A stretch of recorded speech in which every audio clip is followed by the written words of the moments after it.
भारत के 125 करोड़ मेरे प्यारे देशवासियों, आजादी के पावन पर्व पर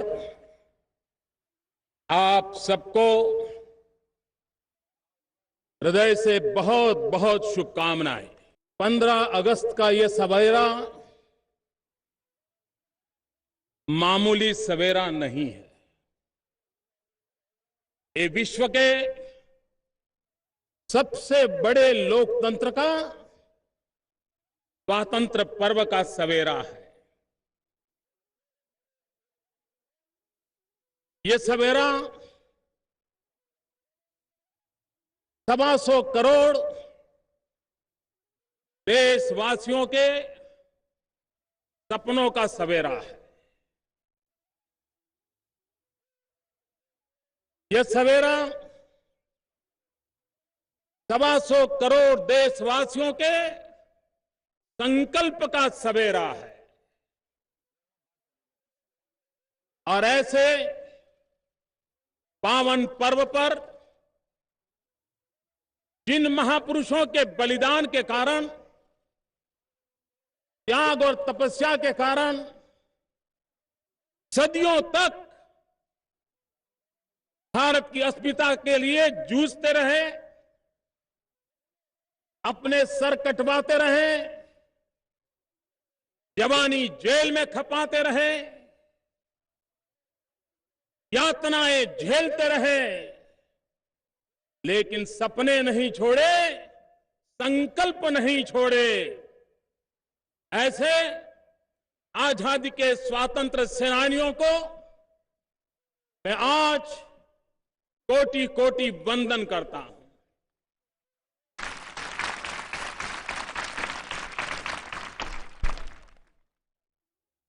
पिछले दिनों हमारे देश के अनेक गणमान्य नागरिकों ने, अनेक युवकों ने, साहित्यकारों ने, समाज सेवियों ने, चाहे वो बेटा हो या बेटी हो, विश्व भर में भारत का माथा ऊंचा करने का अभिनंदनीय कार्य किया है। अनगिनत वो लोग हैं जिनको मैं आज लाल किले की प्राची से भारत का माथा ऊंचा करने के लिए हृदय से बहुत बहुत शुभकामनाएं देता हूं, अभिनंदन करता हूं।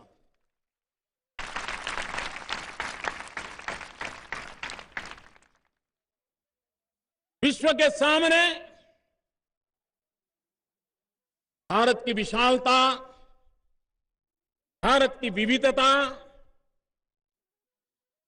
इसके गुणगान होते रहते हैं। लेकिन जैसे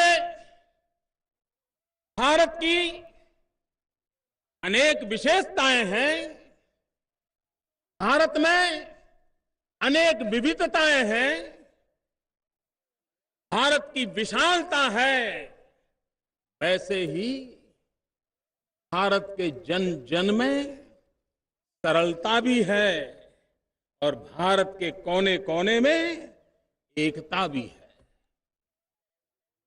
और यही हमारी पूंजी है, यही हमारे राष्ट्र की शक्ति है।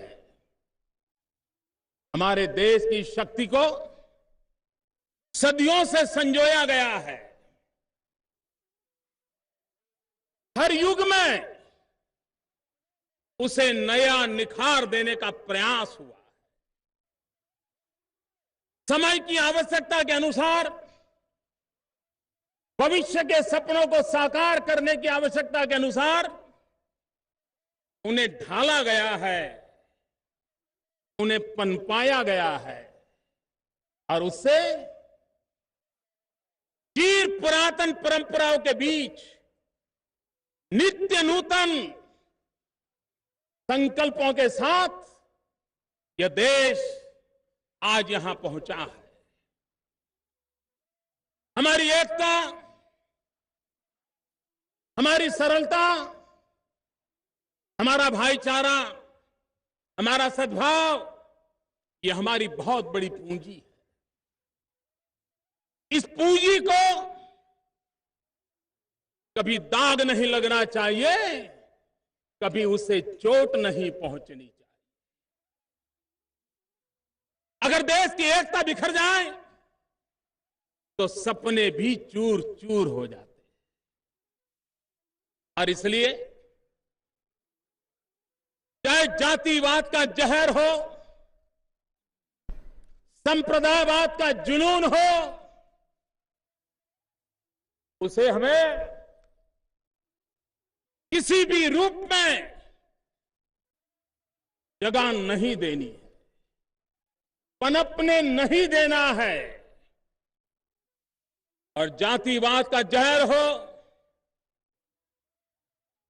संप्रदायवाद का जुनून हो, उसे हमें विकास के अमृत से मिटाना है, विकास के अमृत धारा पहुंचानी है और विकास की अमृत धारा से एक नई चेतना प्रगटाने का प्रयास करना है। भाइयों बहनों, यह देश टीम इंडिया के कारण आगे बढ़ रहा है और यह टीम इंडिया 125 करोड़ देशवासियों की बृहद टीम है। क्या कभी दुनिया ने सोचा है कि 125 करोड़ देशवासियों की एक टीम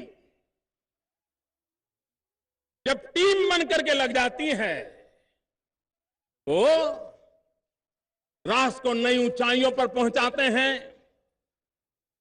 वे राष्ट्र को बनाते हैं, राष्ट्र को बढ़ाते हैं, वे राष्ट्र को बचाते भी हैं। और इसलिए हम जो कुछ भी कर रहे हैं, हम जहां पहुंचने का प्रयास कर रहे हैं, वह ये 125 करोड़ की टीम इंडिया के कारण है और टीम इंडिया के आभारी है। लोकतंत्र में जन भागीदारी ये सबसे बड़ी पूंजी होती है। अगर 125 करोड़ देशवासियों की भागीदारी से हम देश को चलाएंगे तो देश हर पल 125 करोड़ कदम आगे चलता जाएगा। और इसलिए टीम इंडिया के इस रूप में जन भागीदारी को बल दिया गया है, प्राथमिकता दी गई है। चाहे इलेक्ट्रॉनिक प्लेटफॉर्म के माध्यम से MyGov.in हो, चाहे नागरिकों से लगातार आते रहे लाखों पत्र हो, चाहे मन की बात हो, चाहे नागरिकों के साथ संवाद हो, इसी मार्ग से दिनों दिन जन भागीदारी बढ़ती चली जा रही है। बहुत बड़ी मात्रा में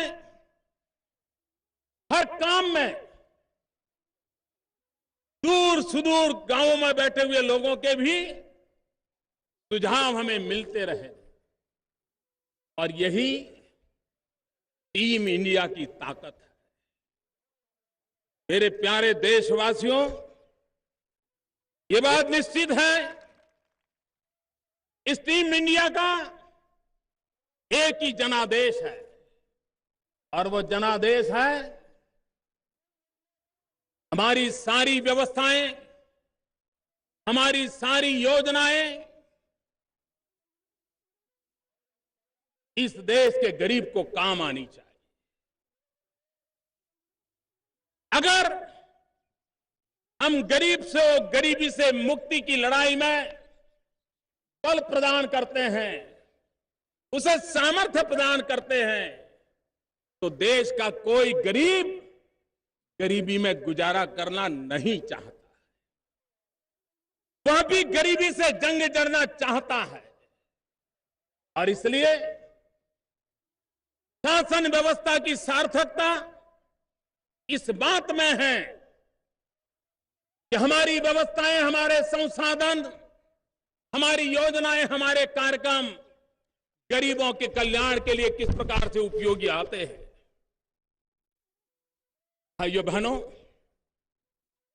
गत 15 अगस्त को मैंने आपके सामने कुछ विचार रखे थे।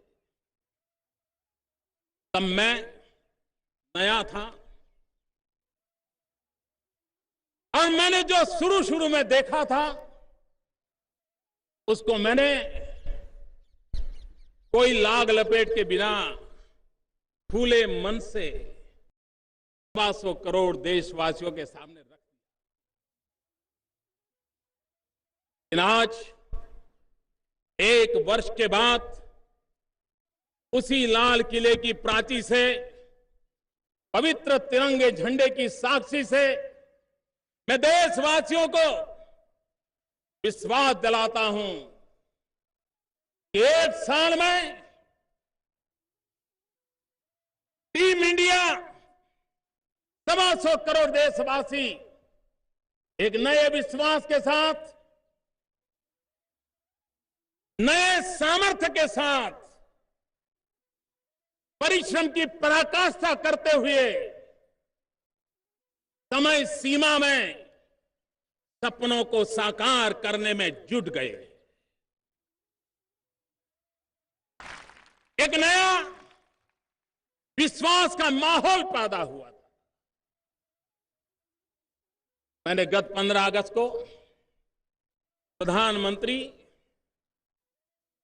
जनधन योजना इसकी घोषणा की।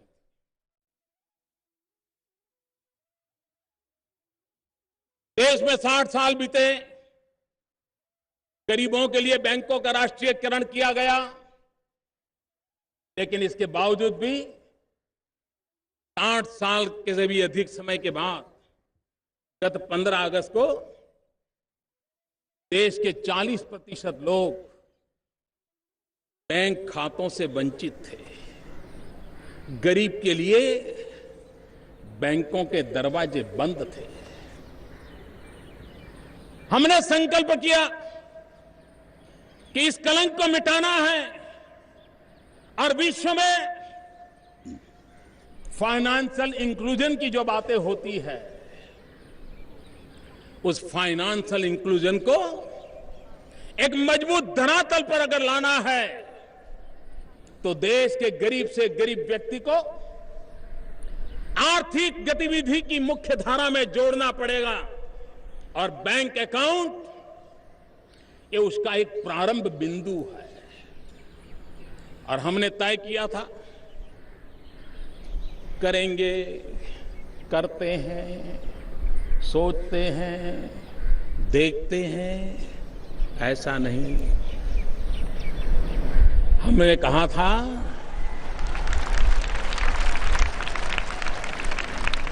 26 जनवरी को जब देश फिर एक बार तिरंगे झंडे के सामने खड़ा होगा, तब तक समय सीमा में काम पूरा करेंगे। मेरे देशवासियों, मैं आज गर्व से कहता हूं कि हमने समय सीमा में काम पूरा किया। 17 करोड़ लोगों ने प्रधानमंत्री जन धन योजना के अंतर्गत खाते खुलवाए और हमने तो कहा था, गरीबों को अवसर देना था, इसलिए कहा था 1 भी रुपया नहीं होगा, 1 भी नया पैसा नहीं होगा तो भी बैंक का अकाउंट खोलेंगे। बैंकों को खोलने की कागज पट्टी का खर्चा होगा तो होने देंगे। आखिर बैंकें है किसके लिए?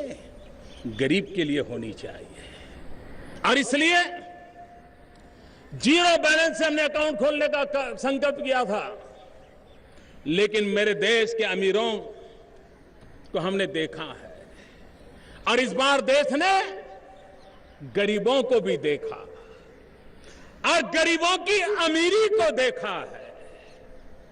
और मैं इन गरीबों की अमीरी को आज लाल किले की प्राची से शत शत नमन करना चाहता हूं, सलाम करना चाहता हूं। क्योंकि जीरो बैलेंस अकाउंट खोलने का कहने के बावजूद भी इन गरीबों ने 20,000 करोड़ रुपया बैंक के खातों में जमा करवाए। अगर ये गरीबों की अमीरी न होती तो कैसे संभव होता। और इसलिए इन गरीबों की अमीरी के बलबूते, गरीबों की अमीरी के बलबूते ये टीम इंडिया आगे बढ़ेगी, ये मेरा विश्वास आज प्रकट हो रहा है। भाइयों बहनों, हमारे देश में कहीं पर एक बैंक का ब्रांच खुल जाए या बैंक का नया मकान बन जाए तो इतनी बड़ी चर्चा होती कि वाह, बहुत बड़ा काम हो गया, बड़ा विकास हो रहा है, बड़ी प्रगति हो रही है। क्योंकि 60 साल तक हमने इन्हीं मानदंडों से देश के विकास को नापा है। वो नापने की पट्टी यही रही है कि एक बैंक का ब्रांच खुल जाए, बहुत बड़ा वाहवाही हो जाती है, बहुत बड़ा जय जयकार हो जाता है, सरकार की बल्ले बल्ले बात हो जाती है। लेकिन मेरे प्यारे देशवासियों, बैंक खाता खोलना तो बैंक का ब्रांच खोलना मुश्किल काम नहीं है। सरकारी तिजोरी से वो काम हो जाता है। लेकिन 17 करोड़ देशवासियों को बैंक के दरवाजे तक लाना, ये बहुत बड़ा कठिन काम होता है, बहुत बड़ा परिश्रम लगता है, जी जान से जुटना पड़ता है, पल पल हिसाब मांगना पड़ता है। और मैं टीम इंडिया के मेरे महत्वपूर्ण साथी, टीम इंडिया के मेरे महत्वपूर्ण साथी, बैंक के कर्मचारियों का, बैंकों का हृदय से अभिनंदन करता हूं कि उन्होंने बैंक को गरीबों के सामने ला करके रख दिया।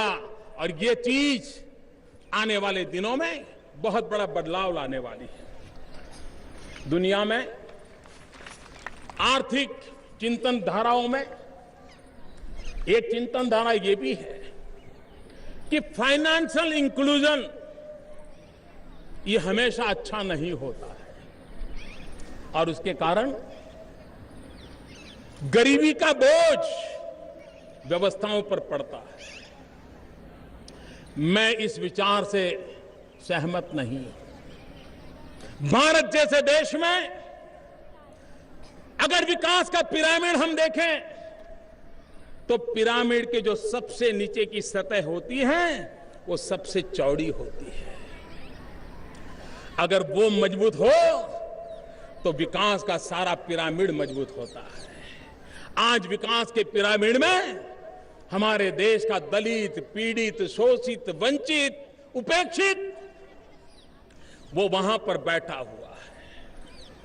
हमें पिरामिड, विकास की पिरामिड की इस नींव को मजबूत करना है ताकि फाइनेंशियल इंक्लूजन के द्वारा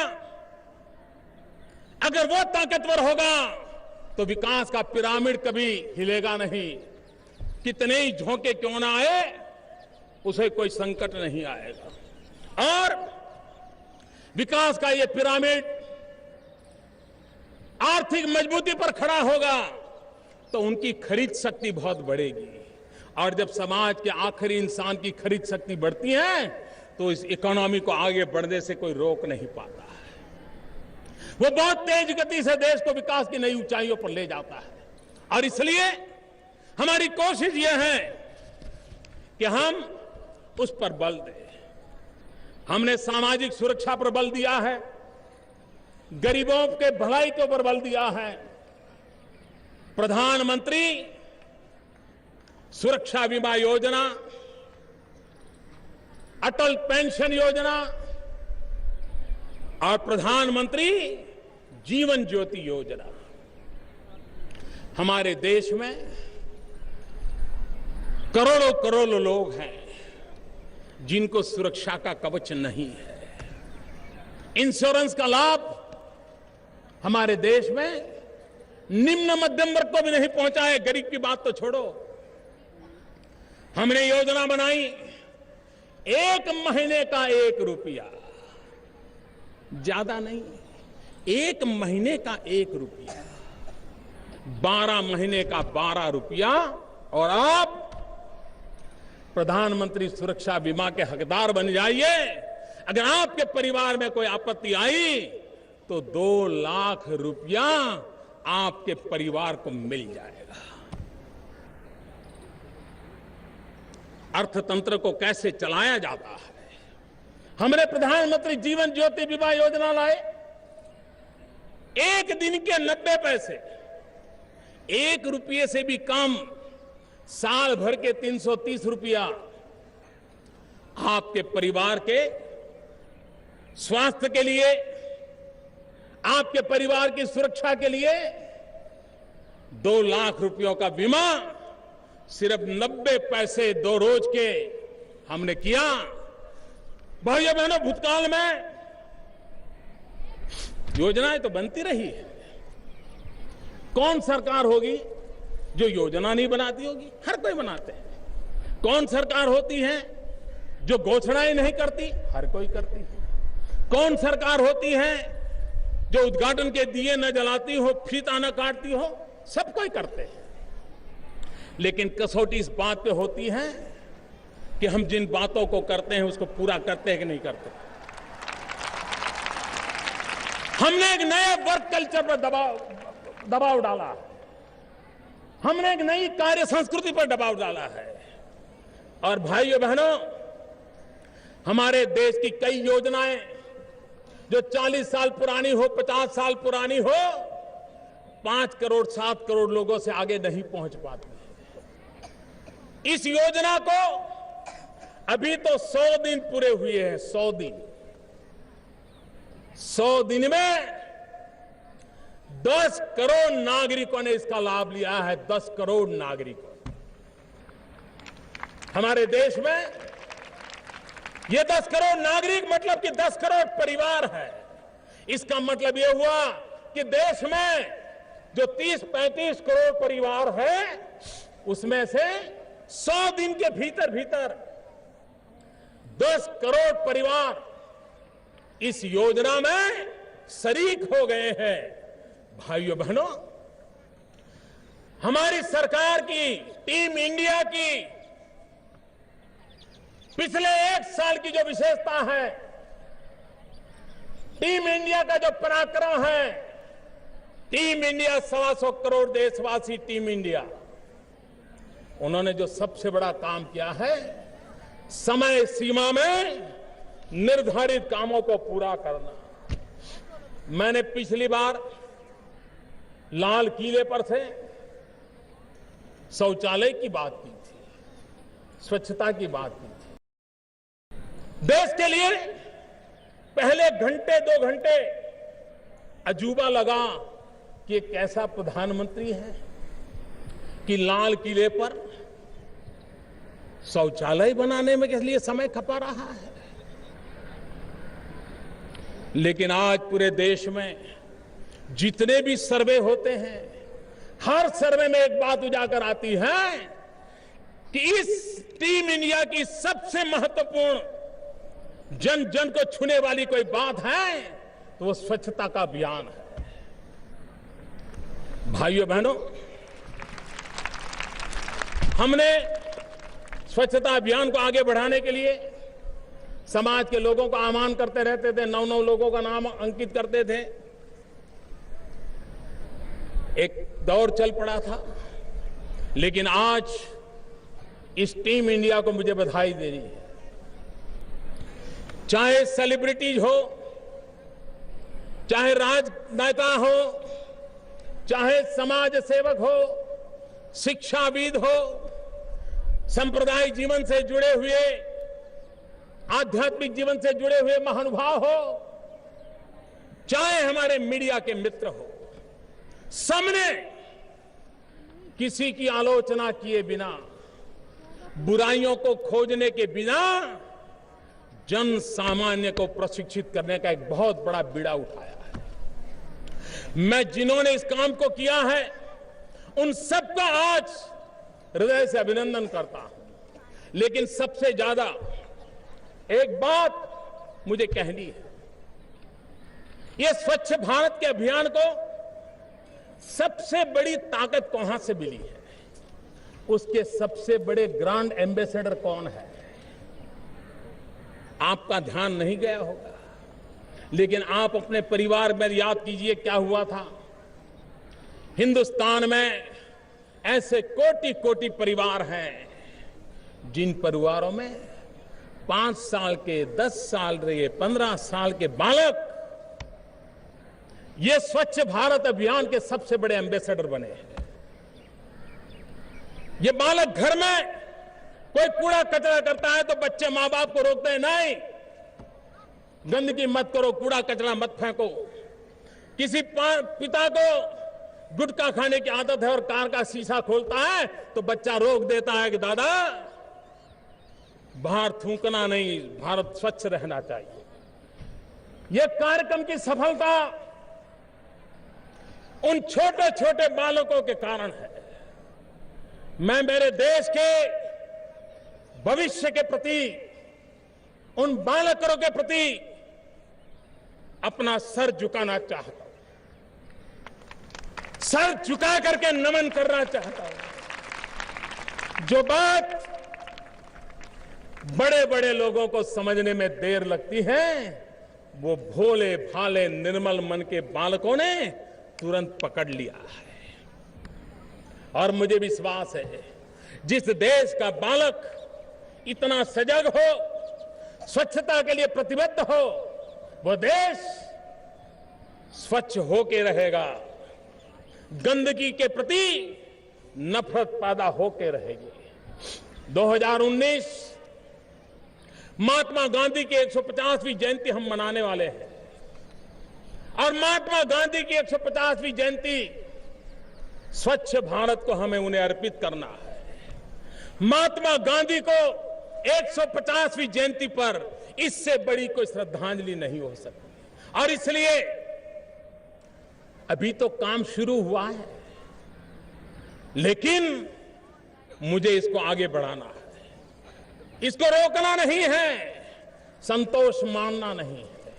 मैंने ट्रायल के लिए, क्या ये काम टीम इंडिया कर पाती है कि नहीं कर पाती, इसके ट्रायल के लिए एक जिसको नाप सकूं ऐसे एक कार्यक्रम को यहां से मैंने घोषित किया था। किसी से सलाह मशवरा करके घोषित नहीं किया था, जिलों से, गांवों से जानकारियां प्राप्त कर करके घोषित नहीं किया था।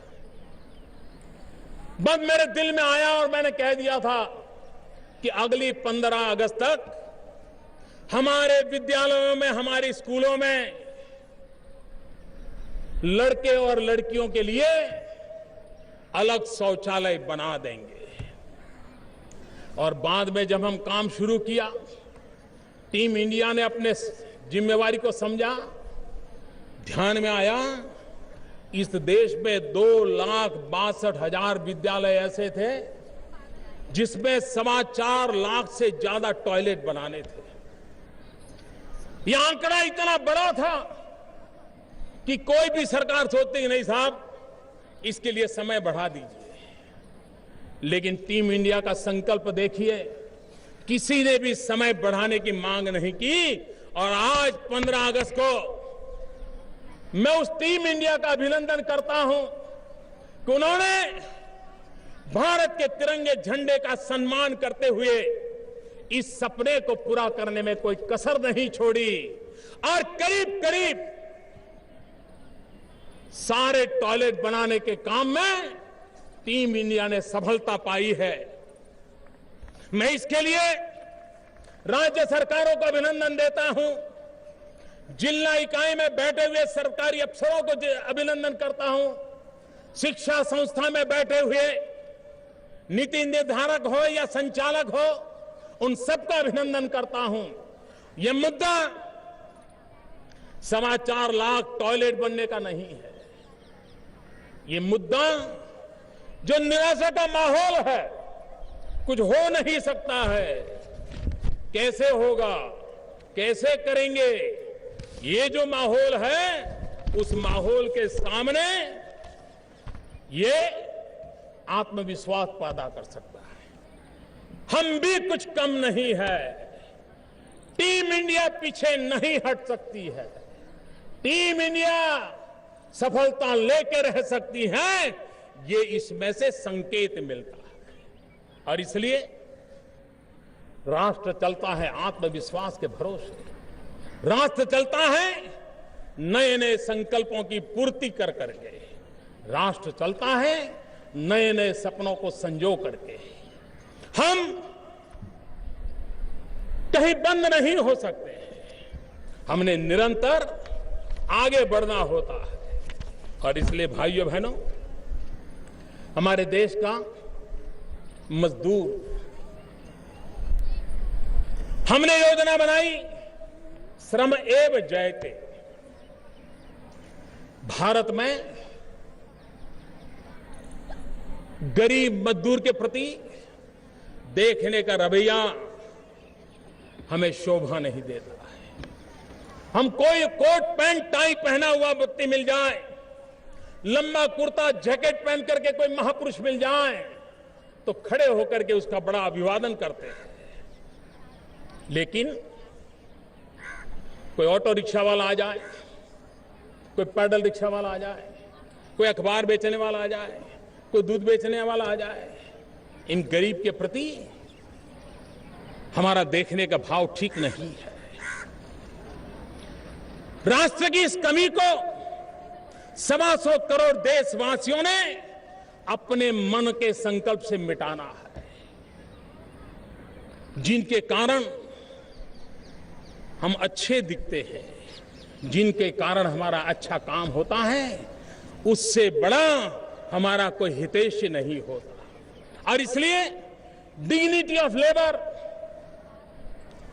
श्रमिकों का सम्मान, श्रमिकों का गौरव, यह हमारा राष्ट्रीय कर्तव्य होना चाहिए, यह हमारा राष्ट्रीय स्वभाव होना चाहिए, यह जन जन की प्रवृत्ति होनी चाहिए, ये जन जन की वृत्ति होनी चाहिए। पिछले दिनों कुछ योजनाओं के तहत जो अनऑर्गेनाइज लेबर हैं, उनको विशेष पहचान पत्र देने का हमने अभियान प्रारंभ किया है। उस पहचान पत्र के द्वारा उसको कई सुरक्षा की योजनाओं का लाभ मिलने वाला है। इन असंगठित मजदूरों की तरफ कभी देखा नहीं जाता था। उसी प्रकार से हमारे देश के मजदूरों ने अपनी मेहनत से सरकार की तिजोरी में अपना हिस्सा जमा करवाया। धीरे धीरे ये रकम 27,000 करोड़ रुपए पहुंची। लेकिन वो मजदूर बेचारा 6-8 महीना नौकरी करके कहीं और चला जाता है, फिर साल 2 साल के बाद कहीं और चला जाता है। आगे जहां पैसे कटवा करके आया है उसका कोई हिसाब किताब रहता नहीं। पूंजी भी इतनी कम होती है कि मन नहीं करता है कि चलो 200 रुपया किराया करके फिर वापिस जाके पैसे ले आऊं। और इसके कारण 27,000 करोड़ रुपया मेरे देश के गरीबों का, मेरे देश के मजदूरों का, उनकी पसीने की कमाई का सरकार की तिजोरी में सड़ रहा था। हमने उपाय खोजा, हमने मजदूरों को, श्रमिकों को एक स्पेशल पहचान कार्ड नंबर दे दिया और उनको कहा कि अब आपका तबादला कहीं पर भी होगा, आप एक नौकरी छोड़ के कहीं पर भी चले जाएंगे, एक कारखाना छोड़ के दूसरे कारखाना चले जाएंगे, एक राज्य छोड़कर दूसरे राज्य चले जाएंगे, ये नंबर आपके साथ साथ चलेगा और रुपये भी आपके साथ साथ चलते जाएंगे। आपका 1 रुपया कोई हजम नहीं कर पाएगा। 27,000 करोड़ रुपया गरीबों को वापस देने की दिशा में हमने प्रयत्न किया। हमारे देश में एक फैशन हो गई है, हर चीज में कानून बनाते रहो, हर चीज में कानून बनाते रहो। और हमारे न्यायालयों को बिजी रखते रहो। एक कानून से दूसरा कानून उल्टी बात बताता हो, लेकिन एक ही विषय का कानून हो। कंफ्यूजन क्रिएट करना, यही काम हमारे यहां चलता रहा है। गुड गवर्नेंस के लिए अच्छी निशानी नहीं है। और इसलिए कानून स्पष्ट हो, कानून सटीक हो, कानून कालबाह्य नहीं होना चाहिए। समाज तभी तो गति करता है। हमारे मजदूरों के लिए भिन्न प्रकार के 44 कानूनों के ढेर, उसमें से बेचारा मजदूर अपने हित की बात कहां खोजेगा। हमने उसमें बदलाव लाया है। 44 कानूनों को 4 आचार संहिताओं में समेट करके गरीब से गरीब, अनपढ़ से अनपढ़ मजदूर भी अपने हित की बात को पकड़ सके, इस योजना को हमने बल दिया है। भाइयों बहनों, हमारे देश में भ्रष्टाचार को लेकर के बहुत बातें होती हैं। आपने देखा होगा, बीमार व्यक्ति भी दूसरे को स्वस्थ कैसे रहना चाहिए उसकी टिप्स देने की आदत रखता है। खुद तो अपना संभालता नहीं है। हर इंसान को स्वभाव होता है, तुम ऐसा करो ठीक हो जाओगे, तुम वैसा करो ठीक हो जाओगे। ये करप्शन भी ऐसा है, जो इसमें लिप्त हैं वो भी सलाह देता है, जो इसके कारण परेशान है वो भी सलाह देता है, और एक प्रकार से एक दूसरे को सलाह देना, यही चला है। भाइयों बहनों, मैंने कभी ये घोषणा नहीं की है, लेकिन आज मैं हिसाब देना चाहता हूं। मैं देशवासियों को विश्वास दिलाना चाहता हूं। मैं 125 करोड़ देशवासियों की टीम इंडिया को कहना चाहता हूं कि ये देश भ्रष्टाचार से मुक्त हो सकता है। अनुभव के आधार पर कह रहा हूं। ऊपर से शुरू करना होता है, साथ साथ भ्रष्टाचार हमारे देश में दीमक की तरह लगा हुआ है, और दीमक ऐसी फैलती जाती है, पहले तो दिखती नहीं है, लेकिन जब बेडरूम तक घुस जाए, कपड़े जहां लगे उस कपबोर्ड तक पहुंच जाए, तब पता चलता है। और जब दिमाग से मुक्ति लेनी है तो हर स्क्वायर मीटर जमीन पे इंजेक्शन लगाने पड़ते हैं, दवाइयों पे। घर में एक जगह पर इंजेक्शन लगाने से काम नहीं बनता है। दिमाग को अगर खत्म करना है तो हर स्क्वायर मीटर पे हर महीने इंजेक्शन लगाते रहना पड़ता है, तब जाकर के सालों प्रयास करने के बाद दिमाग से मुक्ति मिलती है। इतने बड़े देश में भी भ्रष्टाचार रूपी दिमाग से मुक्ति के लिए अनेक प्रकार के कोटि कोटि प्रयासों की आवश्यकता है, और उसे किया भी जा सकता है। कभी कभी मैं अगर ये कहता कि मैं एलपीजी गैस सब्सिडी 15,000 करोड़ रुपया कट करने वाला हूं, तो मैं दावे से कहता हूं, हिंदुस्तान में इस सरकार की वाहिवाही के सैकड़ों लेख लिखे गए होते हैं कि मोदी बड़ा दम वाला है कि उसने 15,000 करोड़ रुपए की गैस की सब्सिडी को बंद कर दिया। ये आदमी है जो बड़े कठोर निर्णय कर सकता है, और अगर वो नहीं किया तो यार कुछ होता नहीं है, कुछ दिखता नहीं है। कभी कभी कुछ लोगों को निराशा की गर्त में डूबने का शौक होता है।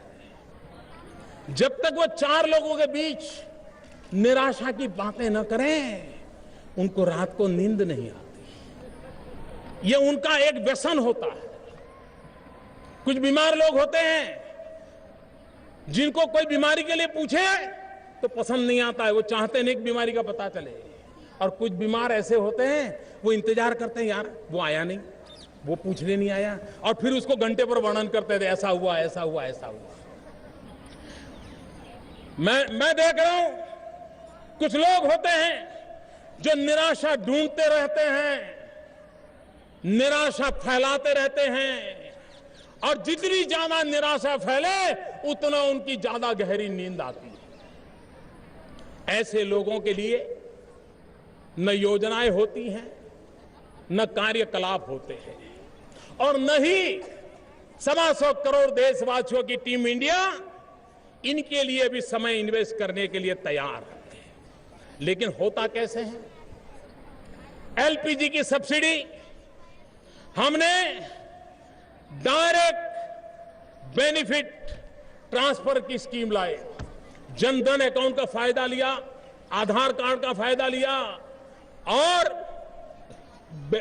ग्राहकों के खाते में सीधी सब्सिडी पहुंचाई। और इसके कारण जो दलाल थे उनकी दुकान बंद हो गई, जो बिचौलिए थे उनकी दुकान बंद हो गई, जो काला बाजारी थे उनकी दुकान बंद हो गई।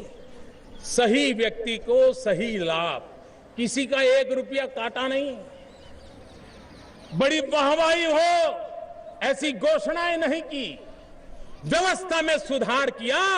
और मैं आज मेरे 125 करोड़ देशवासियों की इंडिया टीम को कहना चाहता हूं, इसके कारण करीब 15,000 करोड़ रुपया, हर साल का 15,000 करोड़ रुपया जो कि गैस सिलेंडर के नाम से चोरी होता था, वो बंद हो गया, भ्रष्टाचार चला गया मेरे देशवासियों। लगता होगा काम कैसे होते हैं मेरे भाइयों बहनों। 15,000 करोड़ रुपया भारत जैसे देश के लिए सामान्य बात नहीं होती है, और वो हमने करके दिखाया। और हमने खुली वेबसाइट बनाई, डीलरों को यहां बोर्ड लगवाया, इसके बावजूद भी किसी भी की शिकायत है तो आधी रात को उसको गैस सिलेंडर मिल जाएगा। लेकिन देश को लूटने वालों के लिए इजाजत नहीं है, गरीबों के पैसे लूटने वालों के लिए इजाजत नहीं है। क्या ये काम भ्रष्टाचार के खिलाफ लड़ाई का काम है कि नहीं? मेरे भाइयों बहनों, देश ने एक रिक्वेस्ट की थी मैंने मेरे देशवासियों को कि अगर आप आर्थिक रूप से संपन्न हैं तो आप एलपीजी सब्सिडी क्यों लेते हैं? ये 500-700 रुपया आपके लिए क्या जरूरत है? 500-700 रुपया तो आप चाय पान में एक दिन में खर्च करने वाले लोग हैं। मैंने अभी बात शुरू की है, अभियान नहीं चलाया, क्योंकि टीम इंडिया पर मेरा भरोसा है, जैसे जैसे बात पहुंचेगी परिणाम मिलता जाएगा। लेकिन आज मैं गर्व से कहता हूं कि ये एलपीजी गैस सिलेंडर की सब्सिडी गिव इट अप का मूवमेंट चलाया, अब तक 20 लाख लोगों ने गैस सब्सिडी छोड़ दी। भाई, ये आंकड़ा छोटा नहीं है, ये छोटा आंकड़ा नहीं है। हम मंदिर में प्रसाद की कतार में भी खड़े रहते हैं तो कभी मन करता है कि छोटे भाई के लिए भी और एक प्रसाद दे दे, ये हमारी प्रकृति है। लेकिन और ये 20 लाख कोई अमीर घराने के लोग नहीं है, सामान्य मध्यम वर्ग, कोई शिक्षक पेंशन पे गुजारा करता है। लेकिन जब उसने सुना कि ये सिलेंडर किसी गरीब परिवार को जाने वाला है, उसने अपनी सब्सिडी छोड़ दी। मेरे भाइयों बहनों, गरीबों के कल्याण के लिए जब 20 लाख गैस सिलेंडर उस गरीब परिवार में पहुंचेंगे जहां का रसोड़ा किचन धुएं से भरा हुआ रहता है, आप मुझे बताइए उस मां को कितना सुख मिलेगा। छोटे छोटे बच्चे धुएं के कारण रोते रहते हैं, उनको कितना सुख मिलेगा। काम सही दिशा में करने से परिणाम मिलता है। भाइयों बहनों, अगर मैं कोयले की चर्चा करूंगा तो कुछ पॉलिटिकल पंडित उसको राजनीति के तराजू से तोलेंगे। ये जगह उस काम के लिए नहीं है, और इसलिए मैं सभी पॉलिटिकल पंडितों को प्रार्थना करता हूं कि मैं जिस कोयले की चर्चा करने जा रहा हूं उसको राजनीति के तराजू से कृपा करके मत तोलिए। ये राष्ट्र की संकल्प शक्ति का तकाजा है। जब सीएजी ने कहा कि कोयले पर्ची से कोयले की खदान देने के कारण 1,76,000 करोड़ का नुकसान हुआ। हम भी चुनाव में भाषणों में बोलते थे, लेकिन मन में कभी रहता यार इतना तो नहीं होगा, बोलते तो थे। लेकिन मेरे भाइयों बहनों, हमने समय सीमा के अंदर तय किया कि कोयला हो, स्पेक्ट्रम हो और कोई खनिज हो, अब उसका नीलामी की जाएगी, ऑक्शन किया जाएगा। और मेरे प्यारे देशवासियों, ये टीम इंडिया का पराक्रम देखिए, 125 करोड़ देशवासियों की टीम इंडिया का संकल्प देखिए। समय सीमा में कोयले का ऑक्शन हुआ और करीब करीब 3 लाख करोड़ रुपया देश के खजाने में आएंगे। भाइयों बहनों, आप अपने आत्मा से पूछिए, क्या भ्रष्टाचार गया कि नहीं गया? दलालों का ठेका गया कि नहीं गया? हिंदुस्तान की संपत्ति को लूटने वालों के दरवाजे बंद हुए कि नहीं हुए? मैंने कोई भाषण नहीं दिया था, करके दिखाया। स्पेक्ट्रम में वही हुआ। अभी एफएम रेडियो का ऑक्शन चल रहा है, बड़े बड़े लोग परेशान हैं। मुझ पे बहुत दबाव डाला गया कि मोदी जी, एफएम रेडियो तो सामान्य व्यक्ति को काम आता है, कोई कमाई नहीं होती है, आप एफएम रेडियो का ऑक्शन क्यों करते हैं? बहुत दबाव डाला गया था, हर प्रकार से मेरा ध्यान आकर्षित करने का प्रयास हुआ था। लेकिन हमने कहा 125 करोड़ देशवासियों की टीम इंडिया ट्रांसपेरेंसी चाहती है, पारदर्शिता चाहती है। और अभी एफएम रेडियो के करीब करीब 80-85 शहरों का ऑक्शन चल रहा है। परसों जब मैंने पूछा, ऑक्शन में 1000 करोड़ से तो ऊपर चला गया था। ये पैसा गरीब के काम आने वाला है। भाइयों बहनों, देश को ठेकेदारों ने कैसे चलाया, कैसे लूटा, नीतियों पर प्रभाव पैदा किया, हमारे देश में कैसा कारोबार किया गया है। विदेश से जो कोयला आता है, वो कोयला समुद्री तट के बिजली के कारखानों को नहीं दिया जाता है। उसको जहां कोयले की खदानें हैं, उसके अगल बगल के कारखानों को देने के लिए वहां से ट्रांसपोर्ट किया जाता है। और कोयले की खदानों का कोयला है, उसको ट्रांसपोर्ट करके समुद्र तट के कारखानों तक ले जाया जाता है।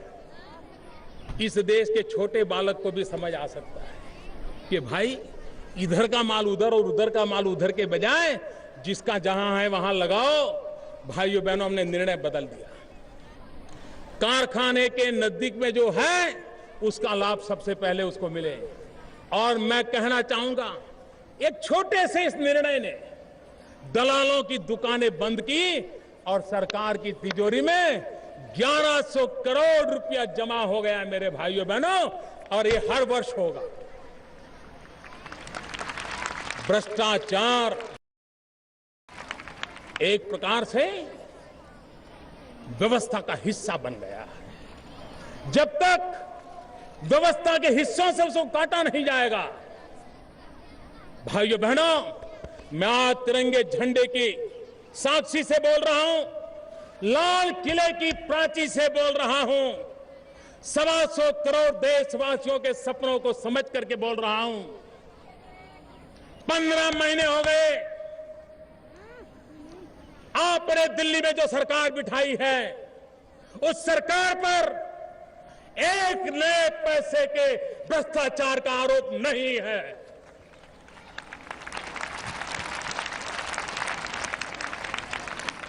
और मैं, मेरे देशवासियों, आपने मुझे जिस काम के लिए बिठाया है, इस काम को पूरा करने के लिए हर जुल्म को सहता रहूंगा, हर अवरोधों को झेलता रहूंगा, लेकिन आपके आशीर्वाद को लेकर के भ्रष्टाचार मुक्त भारत के सपने को साकार करके रहूंगा। यह आपको मैं कहने आया। लेकिन मैंने कहा था, यह दीमक है, सिर्फ दिल्ली सरकार से भ्रष्टाचार जाए इससे बात बनने वाली नहीं है। अभी भी छोटे छोटे स्थान पर परेशानियां हो रही हैं। गरीब आदमी उन छोटे लोगों की परेशानी से परेशान है। इसके लिए हमारी एक राष्ट्रीय चेतना को जगाने की आवश्यकता है। हमने भ्रष्टाचार के इस रूप से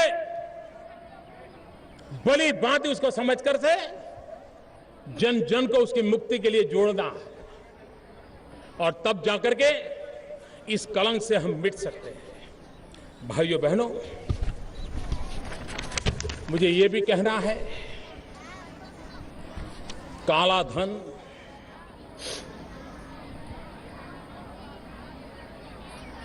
काले धन के लिए इतने कम समय में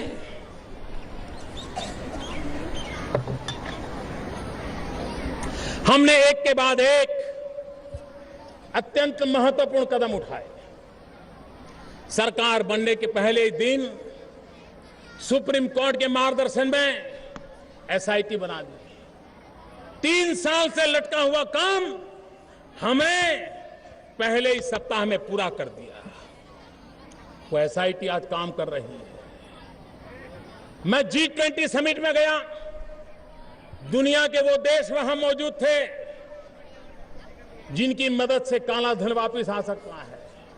G20 समिट में भारत के आग्रह पर काले धन के खिलाफ प्रस्ताव किया गया और हर देश दूसरे को मदद करेगा काला धन देशों को वापस पहुंचाने के लिए, इसका संकल्प किया गया। अमेरिका के साथ फटका का कानून हमने नाता जोड़ दिया। हमने विश्व के उन देशों के साथ उस प्रकार की संधियां की है ताकि वो देश अपने पास इस प्रकार का कोई भारतीय नागरिक का धन हो तो उसकी जानकारियां हमें रियल टाइम देता रहेगा। एक के बाद एक कदम उठाते गए। भाइयों बहनों, हमने एक कठोर कानून पारित किया।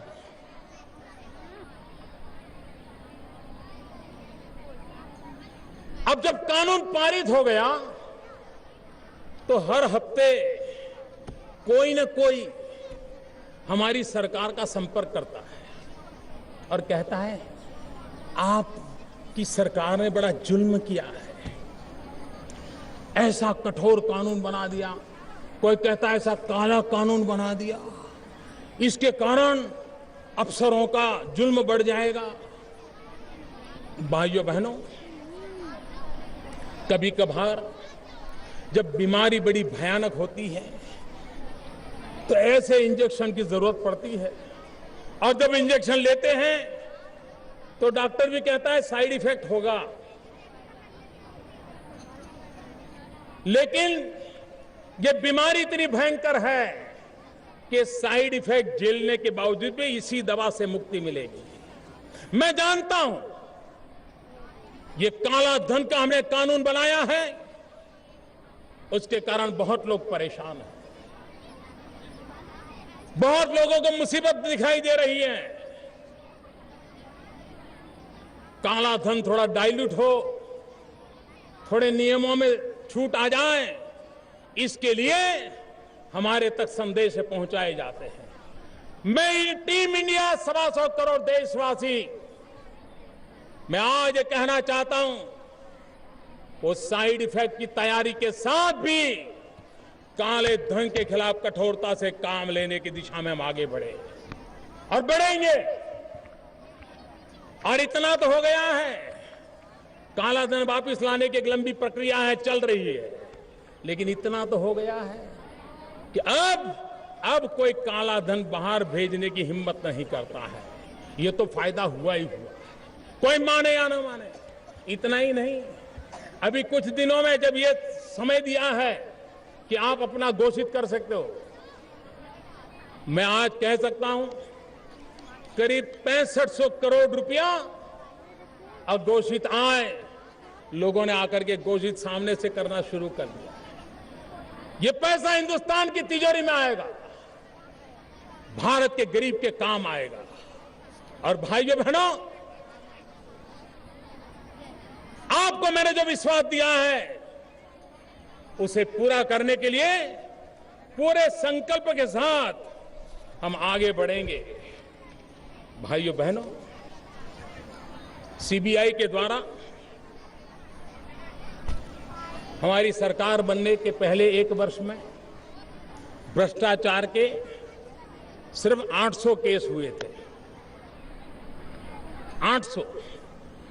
भाइयों बहनों, हमने सत्ता में आने के बाद, हम तो नए हैं, अब तक 1800 केस हम दर्ज करा चुके हैं और अफसरों के खिलाफ हमने कार्रवाई शुरू की, सरकार के मुलाजिमों के खिलाफ कार्रवाई शुरू की। आप कल्पना कर सकते हैं, हमारे आने से पहले 1 साल में 800 और हमारे के बाद 10 महीने के भीतर भीतर 1800। ये बताता है कि भ्रष्टाचार के खिलाफ लड़ने का हमारा मांझा कैसा है। हमारे देश में 2005 में पीएमएलए का एक कानून बना। उस कानून के तहत 10 साल में 10,000 करोड़ रुपया रिकवर हुआ है। 10 साल में 10,000 करोड़ रुपया। लेकिन आपको जानकर के हैरानी होगी, 10 साल में जो 10,000 करोड़ हुआ है उसमें 4,500 करोड़ रुपया पिछले 10 महीने में हुआ है। यह दिखाता है कि हमारी भ्रष्टाचार के खिलाफ लड़ने की प्रतिबद्धता प्रेस कॉन्फ्रेंस करके हमने नहीं जताई है, हमने धरती पर कदम उठा करके जताई है और हमने परिणाम पाया है। हमने व्यवस्थाओं को बदलने की कोशिश की है। मनरेगा, सीधा जनधन अकाउंट में पैसा कैसे जाए, बच्चों की स्कॉलरशिप, सीधा पैसा बैंक के अकाउंट में कैसा जाए, कम से कम दलाली कैसे हो, उस दिशा में हमने काम प्रारंभ किया है। और मुझे विश्वास है कि इन कामों के कारण देश उन बातों को पूरा कर पाएगा। मेरे किसान भाइयों बहनों, गत वर्ष वर्षा का संकट हुआ था। जितनी मात्रा में वर्षा चाहिए नहीं हुई थी। देश के अर्थतंत्र को भी नुकसान हुआ था और किसानों को भी नुकसान हुआ था। उसके बावजूद भी महंगाई को नीचे लाने में हम सफल हुए थे। यह मानना पड़ेगा कि हमारे आने से पहले महंगाई डबल डिजिट थी, 2 अंकों में चलती थी। हमारे आने के एक के बाद एक प्रयासों के कारण बारिश कम होने के बावजूद भी, किसान परेशान हुआ, उसके बावजूद भी महंगाई को 2 अंकों से नीचे लाते लाते करीब 3-4% तक लाने में हम सफल हो गए। उसको और नीचे ला जाने का प्रयास हमारा जारी रहेगा, क्योंकि गरीब से गरीब की थाली में संतोषजनक खाना मिले, इस सपनों को लेकर के हम चल रहे हैं। लेकिन हमारे देश के कृषि जीवन को एक बहुत बड़े बदलाव की आवश्यकता है। जमीन कम होती जा रही है, परिवारों में जमीन बढ़ती चली जा रही है, टुकड़े छोटे हो जा रहे हैं। हमारी जमीन की उपजाऊ ताकत बढ़ानी पड़ेगी, प्रोडक्टिविटी बढ़ानी पड़ेगी। किसान को पानी चाहिए, किसान को बिजली चाहिए। उस सपने को पूरा करने की दिशा में हम काम कर रहे हैं। 50,000 करोड़ रुपया प्रधानमंत्री कृषि सिंचाई योजना के लिए हमने लगाने का तय किया है। और खेत तक पानी कैसे पहुंचे और पानी बचाना भी होगा। Save water, save energy, save fertiliser, इस मंत्र को लेकर के हमने हमारे कृषि जीवन में आंदोलन खड़ा करना है। और इसलिए हम उस काम को आगे बढ़ाने के लिए पर ड्रॉप मोर क्रॉप, एक एक बूंद से अधिकतम फसल, और सफल किसान इस काम को आगे बढ़ाने की दिशा में, ये धन खर्चने की दिशा में आगे बढ़े हैं।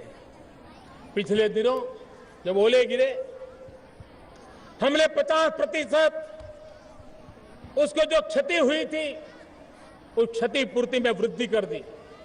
60 साल में इतना बड़ा जंप कभी लगा नहीं था। इतना ही नहीं, पहले अगर कभी नुकसान होता था तो 50% नुकसान हो तभी वो मुआवजे के दायरे में आता था। हमने इसको कम करके 30% कर दिया। इससे बड़ा किसान को मदद का काम पिछले 60 साल में कभी हुआ नहीं है। किसान को यूरिया चाहिए। हमने नीम कोटिंग यूरिया, मैं फिर एक बार कहता हूं, भ्रष्टाचार के खिलाफ कैसे लड़ाई लड़ी जाती है। नीम कोटिंग ये कोई मोदी के दिमाग की पैदावार नहीं है। ये वैज्ञानिकों ने सुझाया हुआ विचार है। और ये विचार सिर्फ मेरी सरकार के सामने आया ऐसा नहीं, पहले भी सरकारों के सामने आया है।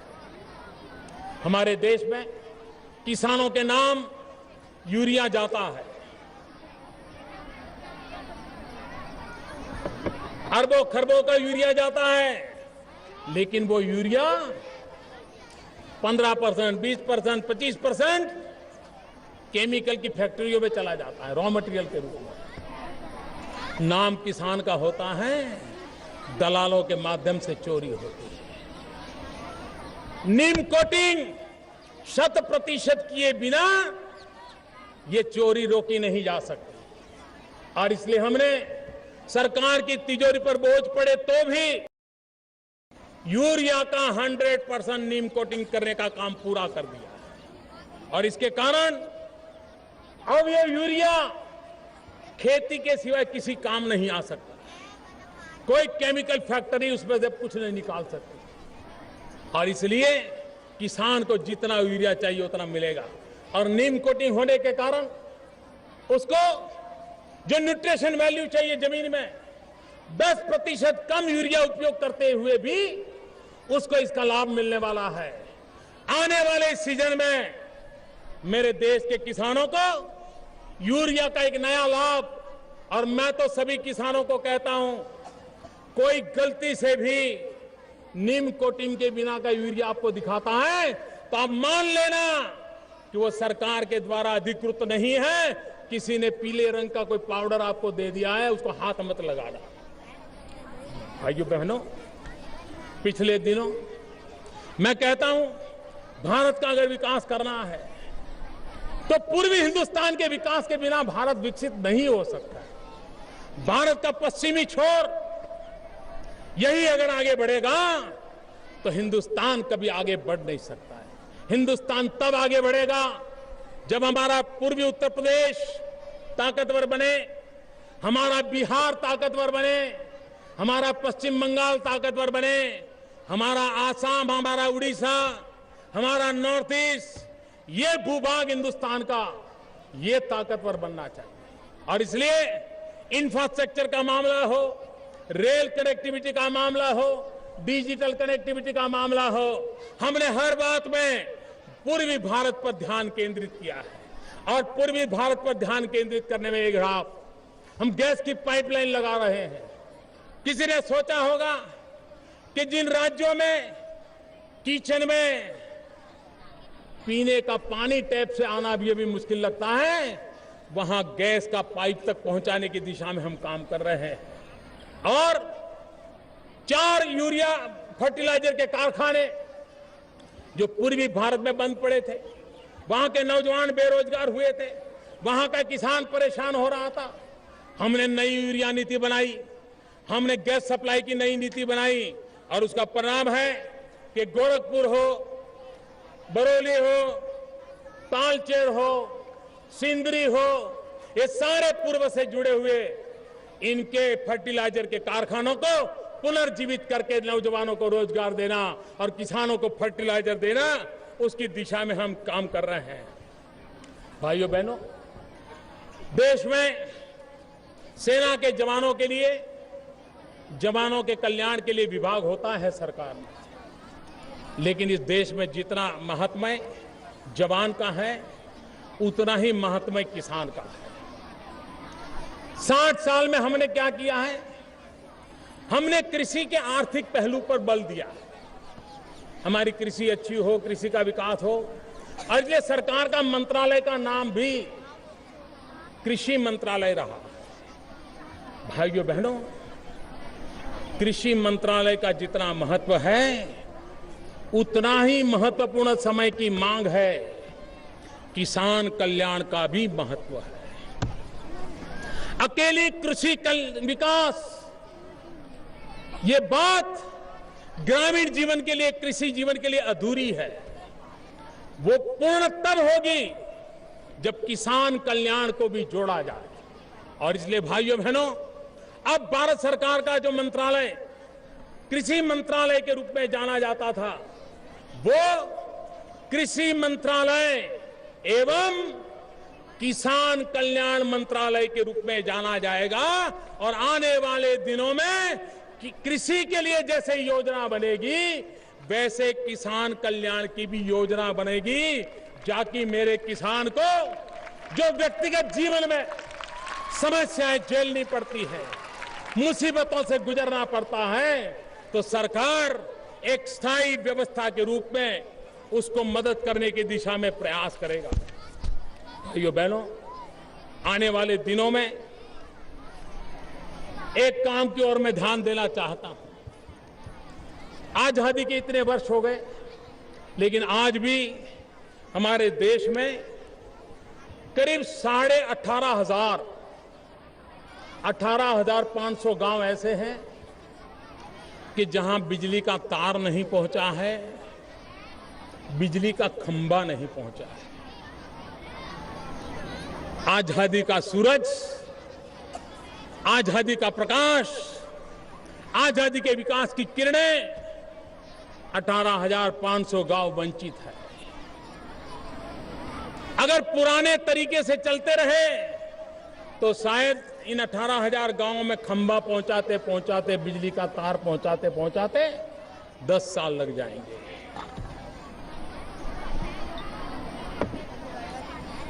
देश 10 साल इंतजार करने के लिए तैयार नहीं है। मैंने सरकार के मुलाजिमों की मीटिंग ली। मैंने उनको पूछा क्या करोगे, तो कोई कहता है साहब 2019 तक कर देंगे, कोई कहता है 2022 तक कर देंगे। बोले घने जंगलों में है, फलानी जगह पे है, पहाड़ों में है, बर्फीले प्रदेश में है, कैसे पहुंचे। 125 करोड़ देशवासियों की टीम इंडिया का संकल्प है इन 18,500 गांवों में 1000 दिन के अंदर बिजली का खंभा, बिजली का तार और बिजली पहुंचे, ये काम पूरा करके दिया जाएगा। और मैं राज्यों से आग्रह करता हूं कि हम इसको करके दिखाएं। और सब राज्यों में ये बाकी नहीं है, कुछ ही राज्यों में ज्यादा बाकी है। अगर मैं उन राज्यों का नाम दूंगा तो फिर मेरी बात को पॉलिटिकल तराजू से तोला जाएगा, राजनीति छींटाकशी होगी। और इसलिए मैं उस चक्कर में पड़ना नहीं चाहता। और इसलिए मैं कहता हूं 125 करोड़ देशवासियों की टीम इंडिया लाल किले से ये संकल्प करती है कि राज्यों के सहयोग से, स्थानीय इकाइयों के सहयोग से आने वाले 1000 दिन में 18,500 गांवों में हम बिजली पहुंचाने का काम करेंगे। हमारे देश में जैसे किसान कल्याण एक चिंता का विषय मैंने हाथ लगाया है, उसी प्रकार से जहां से देश को ताकत मिलती है, जहां से खनिज संपदा निकलती है, चाहे कोयला निकलता हो, चाहे बॉक्साइट निकलता हो, चाहे और खनिज संपदा निकलती हो, लेकिन वहां का जो क्षेत्र है उसके विकास के प्रति उदासीनता रहती है। आप वहां के लोगों का जीवन देखो। हमारे देश को तो वो समृद्ध बनाने के लिए पसीना बहाते हैं, लेकिन उस क्षेत्र का विकास नहीं होता है। और इसलिए हमने जहां से खनिज निकलती हैं, वहां के मजदूरों के विकास के लिए, वहां के किसानों के विकास के लिए एक विशेष योजना बनाई है। और हर वर्ष करीब करीब 6,000 करोड़ रुपया उन इलाकों के लिए खर्च किया जाएगा जो ज्यादातर मेरे आदिवासी भाइयों के इलाके में है, मेरे आदिवासी क्षेत्रों में है। कोयला कहाँ है? आदिवासियों के बीच में। वहां का विकास हो, उस पर हमने काम शुरू किया है। भाइयों बहनों, 21वीं सदी में देश को आगे बढ़ाने में हमारी युवा शक्ति का महत्व है। और आज मैं घोषित करना चाहता हूं, पूरे विश्व की तुलना में हमें आगे बढ़ना है तो हमारे युवकों को हमें प्रोत्साहित करना होगा, उनको अवसर देना होगा। हमारे युवक नए उद्योगकार कैसे बने, हमारे युवक नए उत्पादक कैसे बने, पूरे देश में इन नए उद्यमियों के द्वारा एक स्टार्टअप का पूरा नेटवर्क कैसे खड़ा हो। हिंदुस्तान का कोई जिला, हिंदुस्तान का कोई ब्लॉक ऐसा ना हो कि आने वाले दिनों में नए स्टार्टअप शुरू न हुए हो। क्या भारत ये सपना नहीं दे सकता कि हम दुनिया में, स्टार्टअप की दुनिया में भारत नंबर 1 पर पहुंचेगा? आज हम नहीं है। भाइयों बहनों, इस स्टार्टअप को मुझे बढ़ देना और इसलिए मेरा संकल्प है आने वाले दिनों में स्टार्टअप इंडिया और देश के भविष्य के लिए stand up India. Startup India, stand up India. ये startup India, stand up India, इस काम को जब मैं आगे लेकर जाना चाहता हूं तब मेरे भाइयों बहनों, हमारे देश में पिछले 1 साल में बैंक के लोगों ने बहुत बड़ा पराक्रम किया और जब आप अच्छा करते हो तो मेरी जरा अपेक्षाएं भी ज्यादा बढ़ जाती हैं। मेरे बैंक के मित्र, मेरी अपेक्षाएं बढ़ रही हैं, इसलिए मुझसे नाराज मत होना, लेकिन आप पर मेरा भरोसा है कि आपके छोटे छोटे लोग इस राष्ट्र की आर्थिक उन्नति के लिए बहुत बड़ा योगदान दे रहे हैं और आगे ज्यादा देंगे। मैं आपको एक काम आज देना चाहता हूं। मैं 1.25 लाख बैंक की इकाइयां हैं देश में, 1.25 लाख ब्रांचेज हैं हमारे देश में। इन 1.25 लाख ब्रांचेज को आज मैं एक विशेष रूप से काम देना चाहता हूं। यह वर्ष डॉक्टर बाबा साहब आंबेडकर की 125वीं जयंती का वर्ष है, 125वीं जयंती का वर्ष। 1 करोड़ 25 लाख बैंक की ब्रांच है।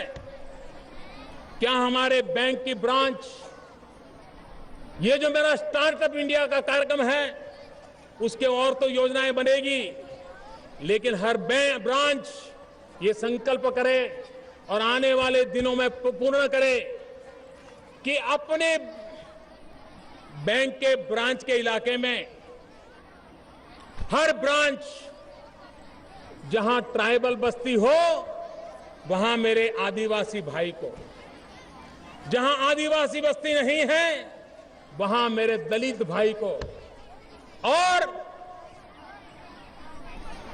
हर ब्रांच एक दलित को या एक आदिवासी को स्टार्टअप के लिए लोन दें, फाइनेंशियल मदद करें और एक साथ देश में 1.25 लाख मेरे दलित उद्योगकार पैदा हो। इस देश में ट्राइबल बस्ती में मेरे आदिवासी उद्योगकार पैदा हो। ये काम हम कर सकते हैं, स्टार्टअप को एक नया डायमेंशन दे सकते हैं। और दूसरा, ये 1.25 लाख ब्रांच क्या विशेष योजना महिला उद्यमियों के लिए बना सकती है? 1.25 लाख ब्रांच, 1.25 लाख महिला उद्यमी उनके स्टार्टअप को प्रमोट करे, उनको मदद करे आर्थिक। आप देखिए, देखते ही देखते हिंदुस्तान के कोने कोने में स्टार्टअप का जाल बढ़ जाएगा, नए उद्योगकार तैयार होंगे, कोई 1 को, कोई 2 को, कोई 4 को नौकरी देगा और देश की आर्थिक जीवन में बदलाव आएगा।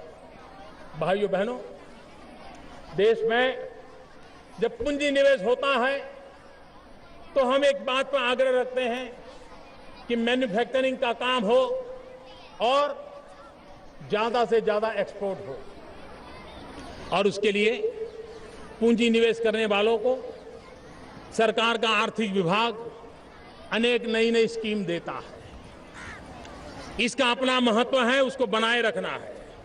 लेकिन आज मैं एक नई बात लेकर के आगे बढ़ना चाहता हूं। हमारे देश में जो पूंजी निवेश हो, मैन्युफैक्चरिंग सेक्टर में पूंजी निवेश हो, उसमें सरकार की मदद के जो पैरामीटर है, उसमें एक महत्वपूर्ण पैरामीटर ये रहेगा कि आप जिस उद्योग को ला रहे हो उसमें आप अधिकतम लोगों को अगर रोजगार देंगे तो आपको आर्थिक पैकेज अलग प्रकार का मिलेगा। सरकार की सहायता रोजगार के साथ जोड़ करके नई इकाइयों के लिए सरकार अब योजना बनाएगी। देश में रोजगार के अवसर बढ़े, उस पर हम बल देना चाहते हैं। स्किल इंडिया, डिजिटल इंडिया, इन सपनों को पूरा करने की दिशा में हम बहुत आगे बढ़ चुके हैं। भाइयों बहनों, भ्रष्टाचार का एक क्षेत्र है नौकरी। गरीब से गरीब व्यक्ति चाहता है कि बेटे को नौकरी मिले, और हमने देखा है जब नौकरी के लिए है तो वो नौजवान किसी को ढूंढता है कि भाई मेरा रेलवे में इंटरव्यू आया है, टीचर में इंटरव्यू आया है, प्यून का इंटरव्यू आया है, ड्राइवर का इंटरव्यू आया है, कोई सिफारिश के लिए किसके पास जाओ। विधवा मां भी सिफारिश के लिए जगह सोती है। क्यों? क्योंकि हमारे यहां मेरिट से भी ज्यादा इंटरव्यू के कारण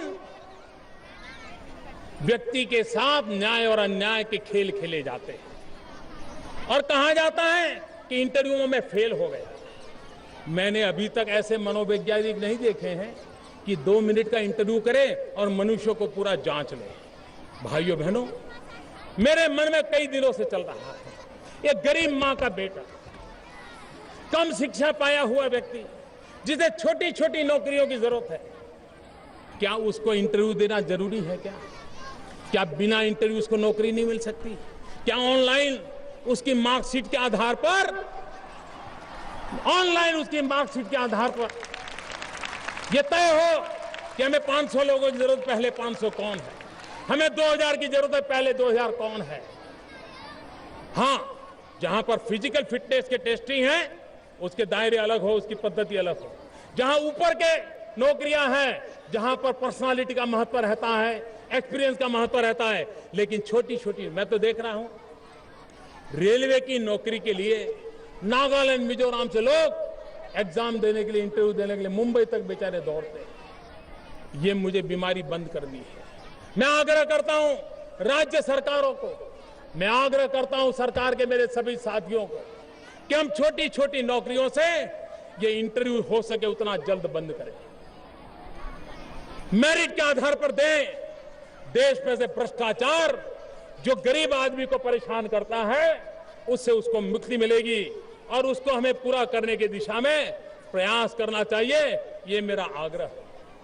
मेरा देश चैन से सोता है। 125 करोड़ देशवासी चैन की नींद सोते हैं। उसका कारण हमारे देश के जवान सीमा पर अपने आप को बलि चढ़ाने के लिए प्रतिपल तैयार रहते हैं। कोई देश अपनी सेना का मूल्यांकन कम नहीं आंक सकता। 125 करोड़ देशवासियों की टीम इंडिया, उनके लिए भी मेरा देश का हर फौजी, हर जवान, हर सैनिक एक राष्ट्र की शक्ति है, राष्ट्र की संपत्ति है, राष्ट्र की ऊर्जा है। कई वर्षों से कई सरकारें आई और चली गई। वन रैंक वन पेंशन, ये विषय हर सरकारों के सामने आया है। हर सरकारों के सामने प्रस्ताव रखे गए हैं। हर सरकारों ने छोटे मोटे वचन भी दिए हैं, वादे भी किए हैं, लेकिन समस्या का समाधान नहीं हुआ। मेरे आने के बाद भी अभी तक मैं इसको कर नहीं पाया। मैं आज मेरे सेना के सभी जवानों को विश्वास फिर से एक बार दे रहा हूं, और ये बात एक व्यक्ति नहीं बोल रहा, 125 करोड़ टीम इंडिया की तरफ से मैं कह रहा हूं। तिरंगे की छत्र छाया में कह रहा हूं, लाल किले की प्राची से कह रहा हूं, मेरे सेना के जवानों, सिद्धांततः वन रैंक वन पेंशन हमने स्वीकार किया हुआ है, लेकिन इसके संगठनों से बातचीत का दौर चल रहा है। हम चाहते हैं, अंतिम दौर में यह दौर तब पहुंची है, संपूर्ण राष्ट्र के विकास को ध्यान में रखते हुए हर किसी को न्याय मिले, इस बात को ध्यान में रखते हुए 20-20, 25-25 साल से लटकी हुई समस्या का हमने रास्ता खोज रहा है। मुझे विश्वास है कि जिस विश्वास के साथ वार्ता चल रही है, मैं सुखद परिणाम की आशा करता हूं, और इसलिए मैं फिर एक बार विश्वास दिलाता हूं कि सिद्धांततः इस सरकार ने वन रैंक वन पेंशन की बात को स्वीकार किया है। उसकी नीति गीटी को देख करके लागू कैसे किया जाए, उसके लिए संबंधित लोगों से बातचीत करते हुए हमारी बात को आगे हम बढ़ा रहे हैं। भाइयों बहनों, 2022 भारत की आजादी के 75 साल हो रहे हैं। भारत की आजादी के 75 साल 2022 15 अगस्त को मना करके चुप नहीं होना। आज इसी 15 अगस्त को 2022 15 अगस्त के लिए हमें संकल्प लेना है। हिंदुस्तान के 6 लाख गांव, हर गांव एक सपना तय करे, संकल्प तय करे कि 2022 को हमारे गांव को इस समस्या से हम मुक्त कर देंगे। 125 करोड़ देशवासी अपने जीवन में 2022 भारत की आजादी के 75 साल हम भी एक संकल्प करें, हर नागरिक एक संकल्प करे कि मैं देश की भलाई के लिए, समाज की भलाई के लिए इस काम को करूंगा। एक बार मेरे 125 करोड़ देशवासी एक संकल्प लेकर के आगे बढ़े तो 2022 का जब सवेरा होगा 15 अगस्त का, हमारे देश के लिए मर मिटने वाले आजादी के सैनिकों, उनकी आत्मा जब देखेगी तो देश ने 125 करोड़ संकल्पों को पूरा किया होगा। 6 लाख गांवों ने 6 लाख सपनों को पूरा किया होगा।